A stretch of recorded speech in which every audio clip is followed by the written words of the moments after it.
Assalamualaikum warahmatullahi taala wabarakatuh. Apa khabar semua? Saya nak ucapkan selamat Hari Raya. Maaf zahir batin dan selamat menunaikan ibadah puasa yang terakhir pada hari esok.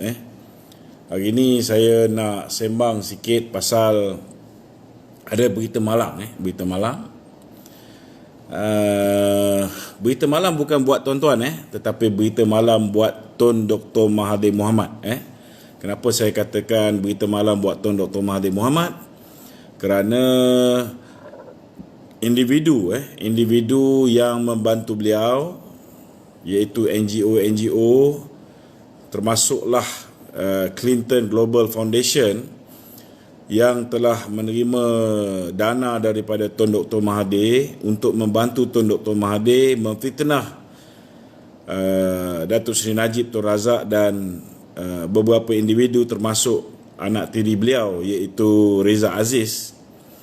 Hari ini saya nak maklumkan bahawa ada berita malang bagi Tun Dr. Mahathir, iaitu bekas peguam negara zaman Obama, iaitu Loretta Lynch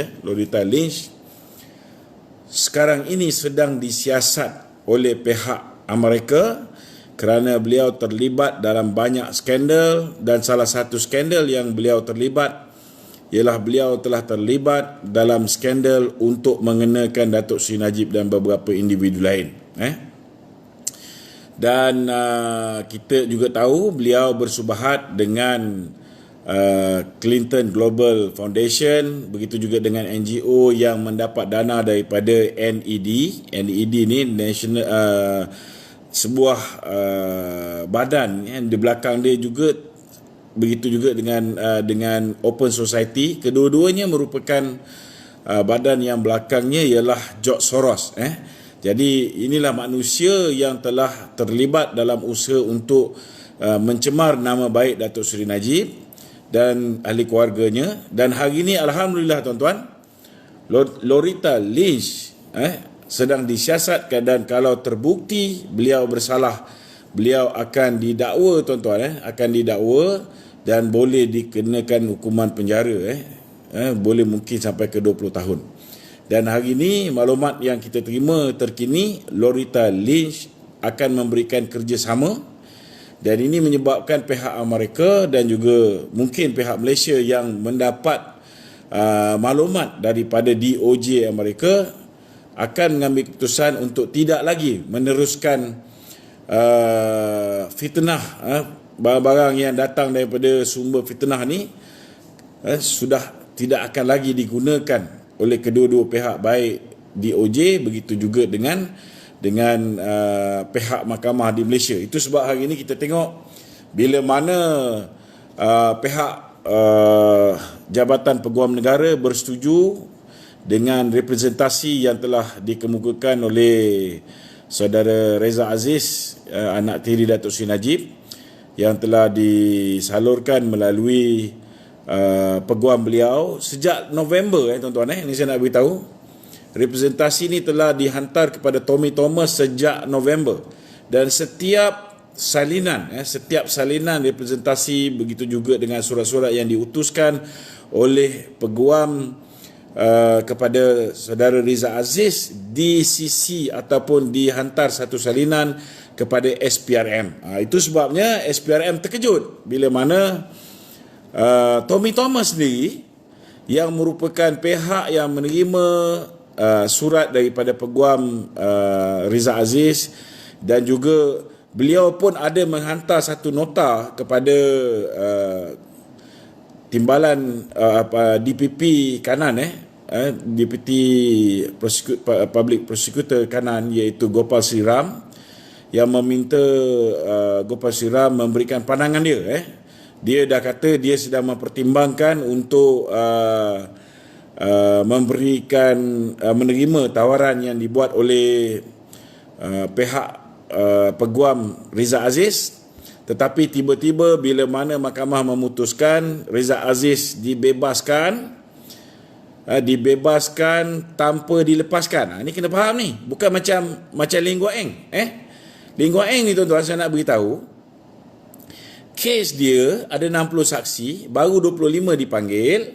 Bila ditukar, Peguam Lim Guan Eng, Tommy Tomato ni diangkat menjadi Peguam Negara. Peguam Lim Guan Eng dan juga peguam kepada Ching Ping, bapa komunis Melaya ni, diangkat menjadi Peguam Negara. Tuan-tuan tahu apa yang berlaku? Lim Guan Eng telah dibebaskan dan dilepaskan, sedangkan pihak pendakwaan hanya minta supaya dia dilepaskan tanpa dibebaskan. Kena faham tu. Maksud dia, Hakim Hadaria, Datuk Hadaria yang telah membuat keputusan supaya Lim Guan Eng dilepaskan dan dibebaskan.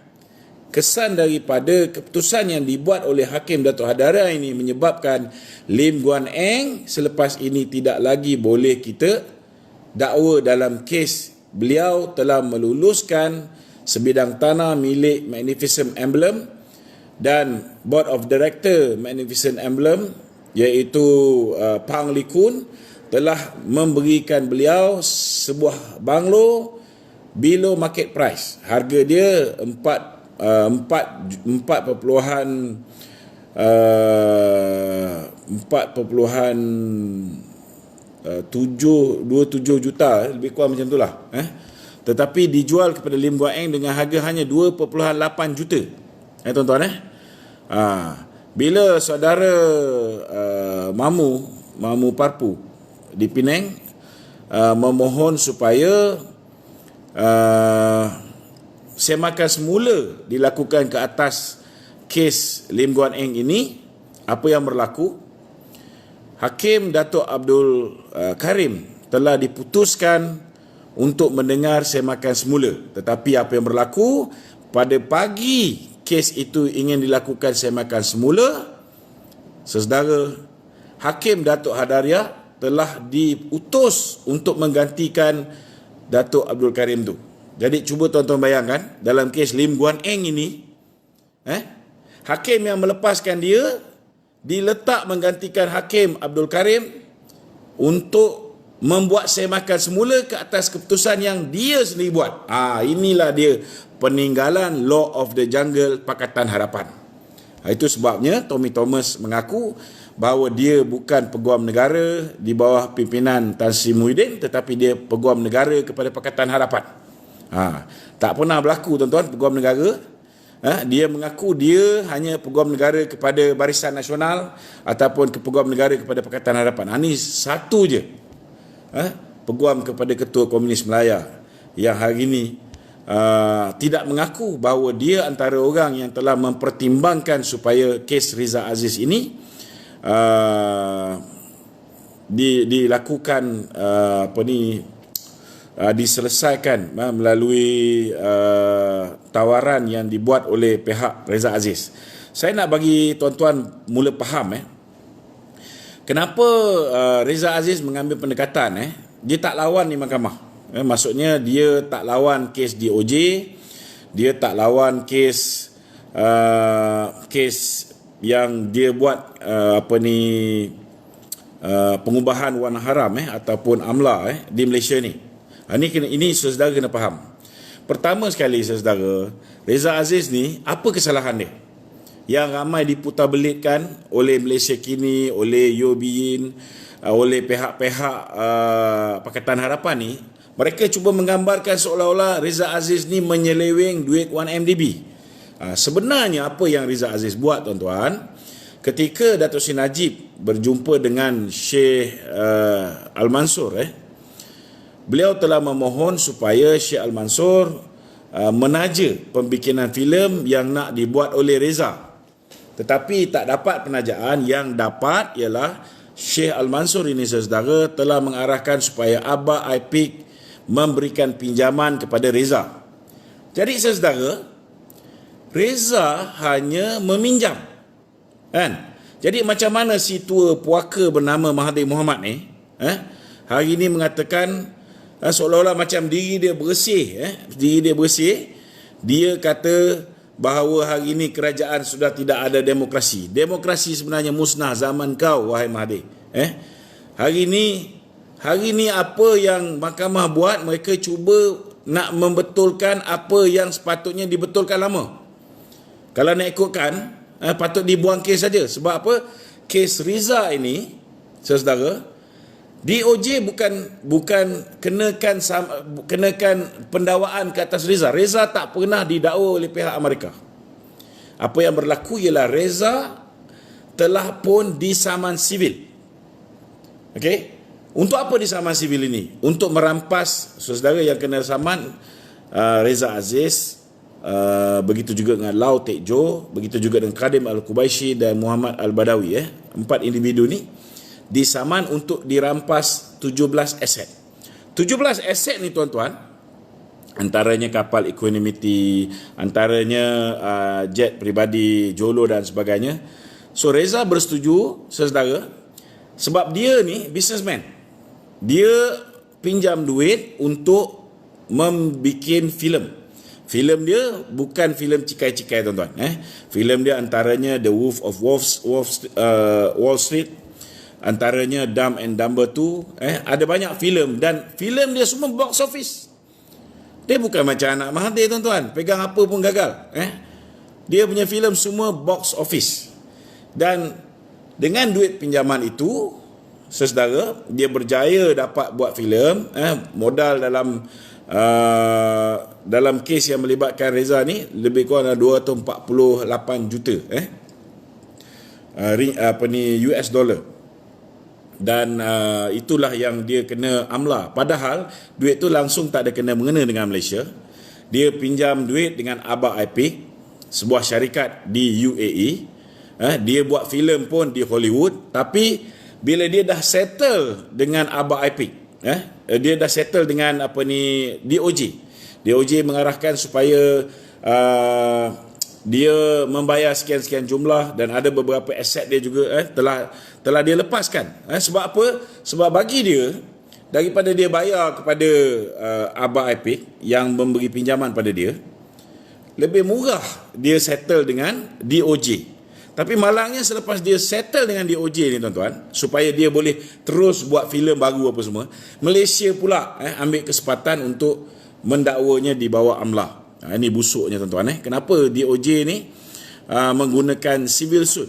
Kenapa pihak pendakwaan Pakatan Harapan Malaysia ni dulu menggunakan AMLA? Kerana kedua-dua akta ini, orang yang kena dakwa kena buktikan di mahkamah bahawa dia tidak bersalah. Maknanya dia kena buktikan di mahkamah dia dapat duit ni daripada sumber yang halal, dia dapat duit daripada sumber tanpa ada aktiviti jenayah, rasuah, salah guna kuasa dan sebagainya. Okey. Inilah masalah Malaysia, kita ni, kan. Apa yang berlaku, saudara, akhirnya DOJ, kapal Equanimity itu pun mereka tak tuntut. Dan kita lagi terkejut bila mana kapal Equanimity ni akhirnya jatuh ke tangan Mahathir. Mahathir bawa balik pergi ke Langkawi. Lepas tu dia bagi alasan kapal ni perlu diservis, perlu dibawa bersiar-siar. Akhirnya dijual kepada kroninya Genting dengan harga 126 juta US dollar. Tuan-tuan, cuba bayangkan, cuba kita guna otak kita yang waras. Barang yang nak dirampas ni ialah bukti, tuan-tuan. Bukti. Macam mana bukti ni? Belum lagi kes berjalan. Kes pendakwaan sivil ke atas Lau Tek Jo, Kadim Al-Qubaisi, Muhammad Al-Badawi. Reza dah dikeluarkan daripada pendakwaan bila mana dia bersetuju dengan settlement dengan pihak DOJ. Kes ni belum lagi dibicarakan, tiba-tiba bahan bukti semua sudah habis dijual. Tuan-tuan. Itu sebabnya saya hari ini saya cakap terus terang, ini satu berita baik kepada kita rakyat Malaysia, kerana Peguam Negara, bekas Peguam Negara Loretta Lynch, yang juga merupakan orang yang rapat dengan Clinton dulu, yang membantu si tua kutuk bernama Mahathir Mohamad ini untuk memfitnah Datuk Seri Najib sehingga kita kalah pilihan raya umum yang ke-14, hari ini sedang berhadapan dengan siasatan oleh pihak Amerika. Sikit hari lagi dia ke dalam. Cuba bayangkanlah siapa selepas itu yang akan ke dalam bersama. Bila dia buka semua cerita, tuan-tuan, dia dedahkan semua konspirasi. Cuba tuan-tuan bayangkan, DOJ daripada 2016, Loretta Lynch mengumumkan nak membuat saman sivil ke atas 4 individu tu tadi. Sampai 2018 bulan Mac, bila patut nak berjalan pun mereka minta tangguh 6 bulan. Kenapa minta tangguh 6 bulan, tuan-tuan? Sebab bila nak percaya, bila nak minta tangguh 6 bulan tu, sebab selepas 6 bulan daripada Mac 2018, pilihan raya umum Malaysia sudah selesai. Jadi apa pun hasil dapatan daripada pembicaraan civil suit ke atas 4 individu ni, Lau Tek Jo, Kadim Al-Qubaisi, Muhammad Al-Badawi, dan sebelum tu ada nama Reza, maka ianya tidak akan memberi kesan kepada pilihan raya di Malaysia. Maksud dia, kalau orang dah terpercaya, sebelum pilihan raya ni semua orang ni, tuan-tuan, baik doktor, profesor, lawyer, semua sekali bodoh tak tentu pasal. Sebab mereka ni, saudara, tiba-tiba tidak boleh berfikir dengan waras, percaya dengan semua fitnah yang dilemparkan oleh Pakatan Harapan, percaya dengan si tua kutuk bernama Mahathir Mohamad, kerala virus ni. Akhirnya mereka telah menukar sebuah kerajaan yang menjaga rakyat, yang mendahulukan rakyat. Akhirnya apa jadi, tuan-tuan? Bila kita tahu bulan September sepatutnya kes ini diteruskan, bulan September ni, saudara, kapal-kapal sudah mula Mahathir kata nak jual. Yang peliknya, boleh jual dan berjaya jual, dan hari ini sudah menjadi milik Genting. Kadang-kadang pergi Langkawi juga. Kita bukan tak tahu, kan? Jadi kita pun tak tahu yang beli ni Genting ke, yang beli ni sebenarnya Mahathir. Sebab Mahathir ni, saudara, hampir semua benda yang dia buat zaman 22 tahun dia jadi pemerintah, sampailah sekarang, yang dia 22 bulan jadi pemerintah. Apa dia buat, semua ada hak dia. Contohnya Twin Tower. Twin Tower ni, satu Jepun buat, syarikat kroni Siti Hasmah. Satu lagi Samsung buat, syarikat daripada Korea, yang Skybridge tu, itu Samsung buat. Dalam dia semua sekali, termasuklah Mosaic, Prabot daripada Arite, semua anak beranak dia, tuan-tuan. Dan benda ni tak berhenti di situ. Baik juga dengan pembinaan Putrajaya. Kenapa mereka beria-ria? Betul, ada sebab kenapa mereka membina Putrajaya. Sebab nak besarkan jalan di Kuala Lumpur semua dah tak boleh. Akhirnya mengambil keputusan, buat dulu KLIA, dan lepas tu mereka buat Putrajaya. Tapi saya nak beritahu, siapa yang kaya? Bila mereka nak buat Putrajaya, awal-awal sekali yang Mahathir buat, dia suruh semua kroni-kroni dia beli tanah-tanah orang di Putrajaya. Beli dengan harga yang sangat murah, akhirnya jual dengan kerajaan dengan harga yang sangat mahal. Bangunan-bangunan, rata-rata kroni-kroni dia yang buat. Yang saya nak cerita, kroni Cina dia satu hal, tapi yang betul-betul yang dibuat oleh orang Melayu tu, Masjid Besi. Yang lain semua, saudara, semua diberikan kepada kroni-kroni dia. Yang Masjid Besi tu pun saya tak pastilah kroni dia pun tidak, tapi saya rasa mesti ada hubungan juga dengan dia. Jadi persoalan dia hari ini, saudara, hari ini manusia bernama Mahathir ni nak memulakan sekali lagi budaya fitnah ni. Hari ini mereka cuba, mereka ni frust, dia termasuklah Xavier, frust pasal apa? Frust pasal tak boleh nak buat undi tak percaya. Saya nak beritahu tuan-tuan, Mahathir, kalau buat undi tak percaya ni, kau boleh jadi Perdana Menteri ke? Tak boleh, tak boleh. Jadi saudara, saya nak beritahu, hari ini pun kita dengar Tan Sri Muhyiddin sudah pun sudah kena kuarantin 14 hari sebab dia hadir dalam satu mesyuarat di mana orang tu sudah positif COVID-19. Kita harap beliau boleh selesai lah, maknanya boleh sihat dan tidak ni. Dah buat ujian negatif, tapi mengikut akta memang dia kena kuarantin 14 hari. Okey, kita tutup bab ni.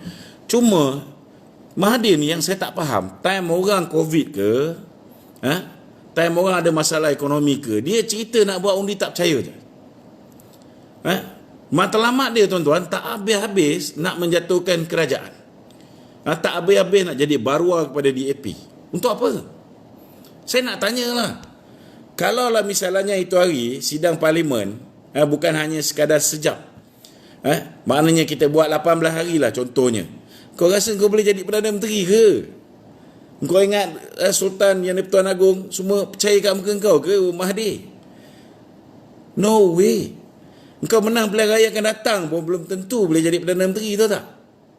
Sebab semua orang dah kenal dah muka puaka yang telah menjahanamkan negara ni selama 22 bulan. Dulu time kau 22 tahun orang tak kenal kau. Time tu orang tak tahu kau buat apa ni sepang sikit Formula 1 untuk anak kau. Orang tak tahu. Time tu kau buat apa juga? Kau buat daya bumi, daripada apa ni steel punya structure. Orang tak tahu apa ni Siti Asma dapat 70 juta. Orang tak tahu. Masa tu kau boleh buat apa saja sebab tak ada internet, orang tak boleh nak buat search itu, tak boleh buat ini. Tapi hari ni kau tak boleh survive ni, Mahathir. 22 bulan kau tak boleh survive. Cuba bayangkan. 22 bulan akhirnya kau sendiri terpaksa meletakkan jawatan. Jadi macam mana kau nak bertanding lagi? Masih berangan lagi nak jadi Perdana Menteri. Ini Anwar Ibrahim pun satu hal juga. Cukuplah dah kena tipu. Berapa kali nak kena tipu dengan puaka ni?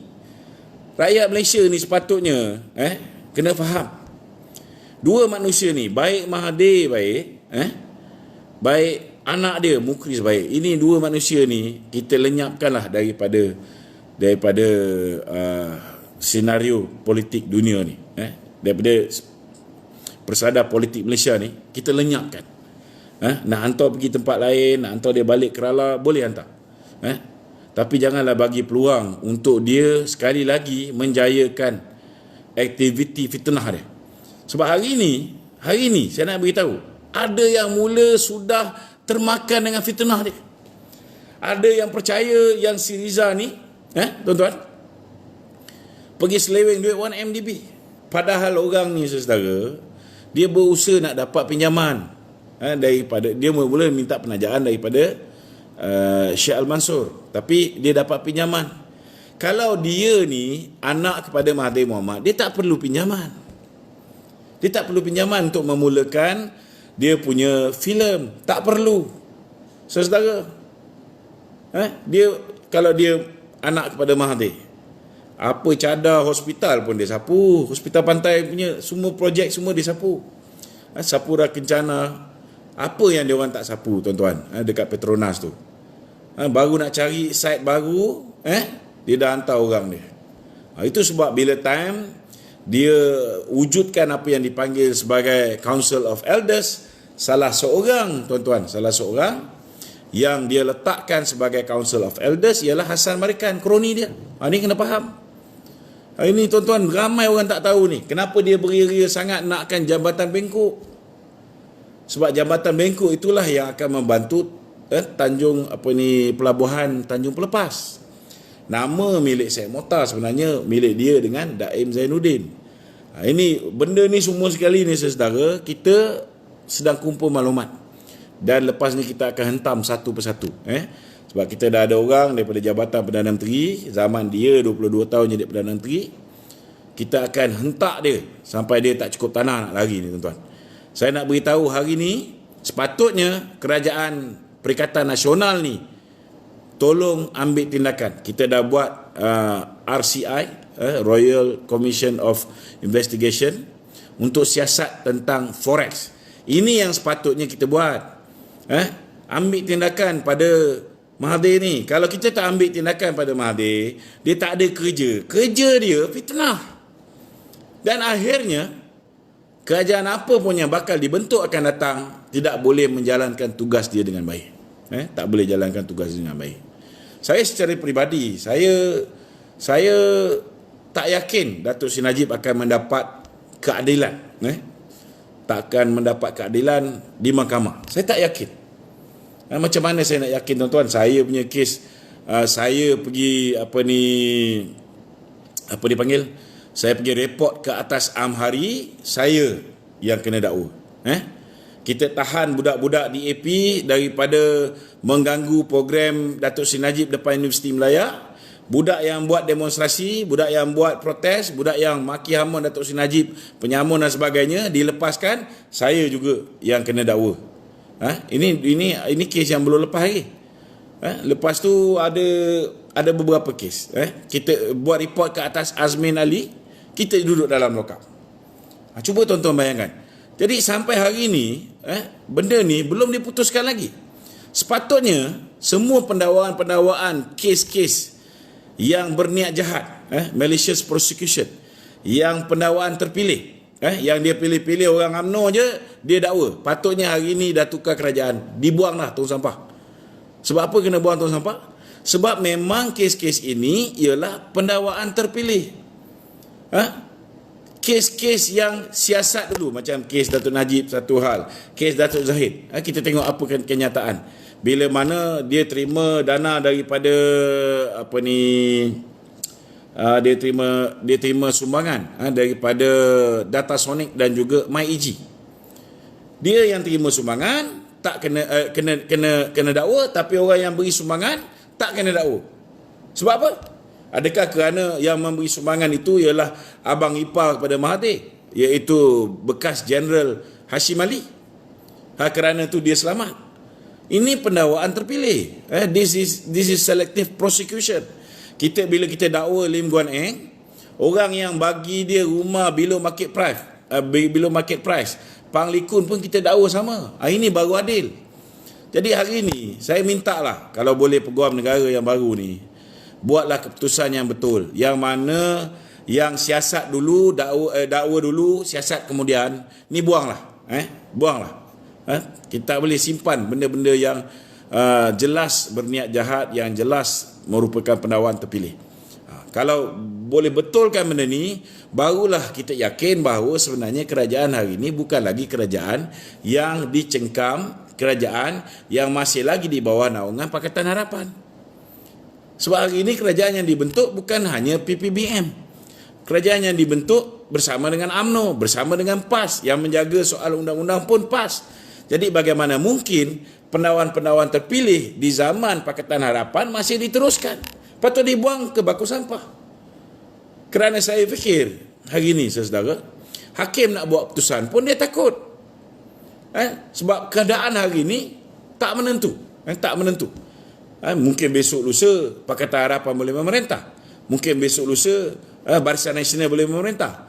Jadi mereka pun tak boleh nak buat keputusan. Sedangkan pendakwaan bermula apabila seorang peguam kepada Lim Guan Eng, peguam kepada kepala DAP dan peguam kepada kepala komunis diangkat menjadi peguam negara. Ini punca kerosakan. Jadi kalau dah pendakwaan-pendakwaan yang dibuat zaman Tommy Thomas menjadi peguam negara ni, sepatutnya lah digugurkan semua sekali. Tak kira lah kes yang melibat Datuk Najib ke, Datuk Zahid ke, Tengku Nan ke, Bung Mokhtar ke, ataupun Datuk Ahmad Maslan ke, Datuk Syaril Samad ke. Ini semua, tuan-tuan, ini semua karut.